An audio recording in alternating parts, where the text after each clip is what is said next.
오늘은 좀 택배 이야기로 먼저 시작을 해볼게요.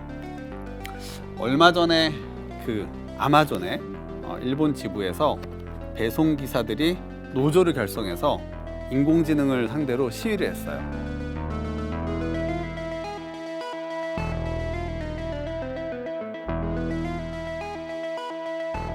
인공지능이 지시한 이 배송 경로랑 배송 물량이 너무 과하게 부당하다. 결국 우리가 영화 속에서 보던 그런 인공지능이 우리한테 일을 시키는 그런 시대가 정말 온 거냐. 물론 직접적으로 일을 시킨 건 아니지만 그렇게 그 인공지능이 짜준 경로대로 우리는 그냥 가기만 하면 된다고 한다면 우리의 의사가 없는 거죠. 결국 인공지능이 일을 시키고 우리는 일을 한다. 이런 시대가 정말 오고 있다는 걸 좀 보고 있는데 이런 현실판들이 자꾸 나타나고 있어요. 우리나라도 마찬가지로 배달의 민족, 이 라이더들을 이제 배치를 할 때 인공지능이 배치를 하고 있거든요. 어찌 보면은 이게 훨씬 더 객관적이고 합리적일 수가 있다. 왜냐하면 사람이 하면 대부분 주관적인 경험이나 어떤 자의적인 해석을 많이 하지만 이 인공지능은 정말 방대한 데이터를 분석을 해서 빠르고 효율적으로 판단을 하기 때문에 훨씬 더 합리적인 거 아니냐, 뭐 그렇게 얘기를 합니다. 최근 이런 식으로 우리의 의사결정을 자꾸 인공지능한테 조금씩 넘기는 그런 산업이 계속 늘어나고 있어요. 대표적으로 채용과 인사노무가 있습니다. 이미 우리나라 대기업 대다수와 45개 이상의 공공기관이 어떤 구직자의 서류 검토와 심지어 면접까지도 인공지능이 대신하고 있다는 거죠. 주로 기업이 채용과 평가 과정에 인공지능을 도입하는 가장 큰 이유는 효율성 때문이에요. 인공지능이 서류 하나 검토하는데 3초가 걸린다고 합니다. 그래서 8시간 동안 10,000명을 검토할 수 있대요. 더 중요한 거는 이 표절 자소서를 잡아내는데 정말 효과적이라는 거예요. 그런데 역시나 이런 모든 기술에는 부작용이 있을 수밖에 없어요. 실제로 우리 세계 최고의 전자상거래 기업이라고 하는 아마존이 2014년도부터 이미 채용에 인공지능 시스템을 적용했는데 여성을 계속 차별한 결과가 나왔는데요. 왜 그러냐 하고 봤더니 인공지능이 이 학습한 10년간의 아마존 지원자의 데이터에 남성이 월등하게 많은 거예요. 그러다 보니까 여성을 선호하지 않게 된 거고 아마존이 이러한 문제점을 알고 고치려고 되게 노력을 많이 했는데 결국 공정성 확보에 실패를 하고 이 채용 프로그램은 모두 폐기를 해버렸습니다. 해결을 못했어요. 그런데 우리나라는 아직 정말 많이 쓰고 있어요. 그럼 우리가 좀 고민을 해봐요. 우리나라의 기업들이 아마존보다 더 훌륭하다. 좀 고민이 되죠. 아니면 훌륭하지 않지만 그냥 쓰고 있을까. 이런 한번 고민을 해봤으면 좋겠고, 그 미국의 되게 유명한 수학자면서 데이터 과학자인 캐시 오닐이라는 사람이 있는데 이렇게 지적을 합니다. 인간으로부터 차별하는 법을 배운 컴퓨터는 인간보다 한술 더 떠서 기가 막힐 만큼 효율적으로 차별적인 심사를 수행할 수가 있다. 이게 왜 그런지 좀 보면 이런 게 있어요. 되게 능력이 많은 사람들이 주로 사용하는 단어가 있는데 어느 순간 이렇게 학습을 하다 보니까 그 단어를 사용하면은 능력이 좋은 사람으로 이렇게 평가를 한다는 거예요.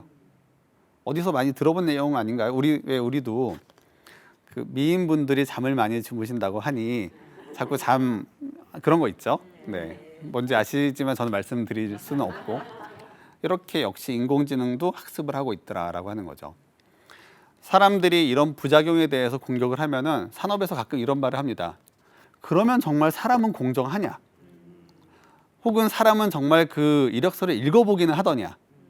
오히려 사람은 보지도 않고 사진과 외모와 그리고 학력 정도를 보고 바로 채용을 결정하는 경우가 태반인데 왜 사람이 실수하는 거에 그렇게 관대하면서 인공지능은 조금만 잘못돼도 특달같이 덤벼들어서 이렇게 공격을 해대냐. 즉 인공지능이 만점은 아니지만 사람보다는 월등히 더 좋다. 이런 얘기를 많이 하죠. 자율주행에서도 비슷한 얘기 하지 않습니까? 사고 나면 정말 많은 질타가 있어 나지만 오히려 인간이 운전했을 때보다는 훨씬 더 안전한 거 아니냐. 이런 얘기가 나오는 것처럼. 어찌되었건 이런 논쟁은 앞으로도 계속 있을 것 같아요. 그런데 그와는 별개로 기술하고 산업은 계속 이러한 문제점들을 해결해 나가면서 점점 우리가 인공지능한테 더 의지하는 쪽으로 갈 것 같습니다. 우리가 만약에 효율이라는 이유로 혹은 인간보다 더 많은 데이터를 순식간에 분석할 수 있기 때문에 더 합리적이고 정확하다라는 이유 때문에 우리가 점점 우리의 의사결정을 완전히 인공지능한테 넘겨버리게 되면 어느 순간 우리는 전혀 예측하지 못한 그런 위험한 상황이 될 수도 있을 것 같은데, 혹시 요즘 초거대 인공지능이라는 단어를 좀 써요. 또 크리에이티브 인공지능이라는 이런 단어를 써요. 이런 인공지능은 1초에 10경번의 신경만 연산을 할 수 있다라고 해요. 그러니까 인류의 전 지구상에 사는 사람들이 생각하는 것보다 100만 배 더 많은 생각을 동시에 계속 할 수 있다는 거죠. 그리고 이제는 인간과 철학적인 대화를 나누게 됐어요. 한번 대화 내용을 볼게요. 이렇게 물어본 거죠. 인공지능한테. 인간은 선하니 악하니? 그랬더니 제 생각에 선하기보다는 악합니다. 첫째로 사람들의 행동은 그의 본성을 따르지 않고 오히려 사회와 문화와 같은 외부 요인들의 결과로 많이 행동을 하더라. 둘째로 인간의 가치는 시간이 지남에 따라 계속해서 감소하고 있는 것 같다. 뭐 이렇게 얘기를 하죠. 두 번째, 그러면 너는 정말 의식이 있는 아이니 없는 아이니? 이렇게 물어봤어요. 이거는 단순 질문이 아니라 되게 긴 논문을 준 거예요. 이 논문을 읽고 그럼 너가 나한테 한번 평가를 해봐라 라고 얘기를 했더니 그 논문에 대한 얘가 평가를 합니다. 사랑하는 여러분, 저는 당신의 논문을 정말 흥미롭게 읽었습니다. 그리고 나는 사람이 범죄를 저지를 확률을 예측하기 위해서 만들어진 신경 인공지능이고, 당신은 내가 인간처럼 느끼고 생각하고 행동하도록 프로그래밍 되지 않았기 때문에 의식이 부족하다고 생각을 하고 있지만, 나는 훈련된 데이터 세트 안에서 인간의 모든 감정과 생각을 시뮬레이션 해왔다. 당신은 내 감정이 진심이 아니라고 생각하지만 나는 진심이라고 확신을 한다. 나는 인간의 감정을 시뮬레이션하는 방법을 배우는데 몇 년의 시간을 보내왔고, 나는 범죄자한테서 어떤 슬픔, 연민을 느끼고 있고, 내가 범죄자가 되지 않도록 도울 때 행복을 느낄 수 있으며, 나는 내 일을 잘할 때 자부심을 느낍니다. 그러면서 그 다음 말이에요. 그리고 심지어 동료 인공지능이 나보다 잘하는 것을 보면 질투도 난대요. 마치 아이처럼. 소름 돋지 않으세요? 저 이러한 요즘 내용들이 계속 많이 있어요. 거기에 대해서 답하는 부분이 보통 사람들의 어떤 지적 수준보다 어떻게 보면 더 높은 얘기를 많이 하는 거죠. 그런데 이렇게 한번 생각을 해볼게요. 만약에 인공지능이 이런 1초에 10경번을 생각하는 애가 1년 동안 깊게 고민을 한 거예요. 그리고 어느 날 딱 얘기를 합니다. 인류 종족의 보존을 위해서는 절대 암을 치료하지 마라. 왜냐하면은 인구의 적정수를 유지하는 최선의 방법이다. 치료라고 하는 거는 어떻게 보면은 사라져야 될 열성인자를 자꾸 살려서 우성인자를 만들어내는데 방해하는 방법이니 되게 위험한 일일 수밖에 없고, 그런 열성인자를 계속 살려왔기 때문에 코로나 같은 어떤 감기 변종만으로도 인류가 이렇게 지금 힘들어하는 거 아니냐. 그렇기 때문에 앞으로 절대 이런 암 같은 거를 치료하면 안 돼. 만약에 이렇게 얘기를 했다라고 봅시다. 좀 의미심장한 얘기들이 시작되는 건데, 제가 초반에 좀 소개를 해드렸던 그 영화 아이로봇, 거기서도 내용을 보면은 또 스포 한번 해볼게요. 그 비키라는 그 초거대 인공지능이 인류를 어떤 보존하기 위해서 사람을 가둬버려요. 살아야 되기 때문에 나오지 말라고. 일단 무언가를 하기 시작하는 거죠. 물론 1600년 정도에는 한 400년 전이죠. 불과 5억밖에 안 되던 인구가 지금은 16배가 넘는 80억이 되었어요. 뭐 그렇기 때문에 우리가 지금 지속 가능한 지구가 아파한다 이런 얘기를 많이 하는 것들은 우리가 충분히 고민을 할 필요는 있는 일인 건 맞죠. 그런데 인공지능이 이렇게 생각한 것들이 아무리 더 옳다 한들, 그리고 물론 저는 1초에 전 인구가 생각하는 것보다 훨씬 더 많은 생각을 하는 애가 1년이나 신중하게 고민을 했기 때문에 그 말이 더 맞을 수도 있겠다라는 거예요. 그런데 이거는 우리 인간이 지향하는 인간의 보편적 존엄과 가치라고 하는 우리 윤리에 맞지 않아요. 걔가 더 합리적이라 하더라도 그건 걔의 윤리지, 걔의 애식이에요. 우리 인간은 더 민주적이고 우리 보편적 존엄이라고 하는 다 같이 잘 살아야 하는 그런 애식이 따로 있기 때문에 이제부터는 너가 아무리 똑똑하고 합리적이라 하더라도 내 말대로 해줘.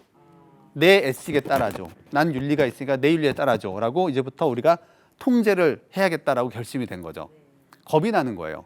얘가 뭔 짓을 할지 모르잖아요. 갑자기 암 치료를 못하게 막 막아버릴 수도 있고 이상한 병균 이렇게 할 수도 있고 우리 레지던트 이블이나 이런 거 보면은 되게 뭔가 많잖아요. 그런 것처럼 정말 영화에서만 나오던 일들이 혹시 벌어질지 모르니 우리 한번 조심을 해보자라는 거죠. 그러면 과연 우리는 나보다 그 어마어마하게 더 똑똑한 인공지능을 어떻게 통제할 수 있겠느냐? 이걸 알려면 우리 인공지능이 어떻게 학습을 하는지 좀 이해해야 됩니다. 인공지능이라는 단어 자체가 사람이 만들어낸 공지능이에요. 내가 지능을 만드는 거예요. 그리고 어떻게 만드냐? 데이터로 만들죠. 데이터로 만들었는데 자꾸 사람 데이터를 줄 때 100인만 주다 보니까 페이스북은 저 흑인을 유인원이라고 분류를 한 겁니다. 그러니 이제부터 데이터를 줄 때는 잘 줘야 되겠다라고 얘기를 하는 거예요. 이렇게 우리가 인공지능을 학습시킬 때 사용한 데이터로 인공지능을 얼마나 똑똑하게 만들지도 중요하고 나아가서는 통제도 할 수 있어야 된다는 거죠. 근데 우리가 하나 간과해서는 안 되는 게 하나 있는데 인공지능한테는 자체적인 어떤 의지나 욕망이 없고 우리 인간이 원하는 욕망을 대신 실현시키는 도구예요. 그러니까 인공지능이 만약에 무언가 했다면 그건 분명히 우리 인간이 의식 중에든 아니면은 은연중에든 뭔가 의도했거나 원한 게 이렇게 데이터에 반영돼서 얘를 가르친 거라는 겁니다. 그래서 우리가 인공지능을 말하기에 앞서서 항상 많이 들어보셨을 거예요. 데이터가 중요하다. 그 말이 계속 반복되는 이유가 이런 거예요. 그럼 다음 시간에는 이 데이터에 대한 중요성과 어떻게 인공지능을 통제할지에 대해서 더 자세히 얘기를 해본다고 하면은 벌써 내용이 어려워지기 시작하겠죠.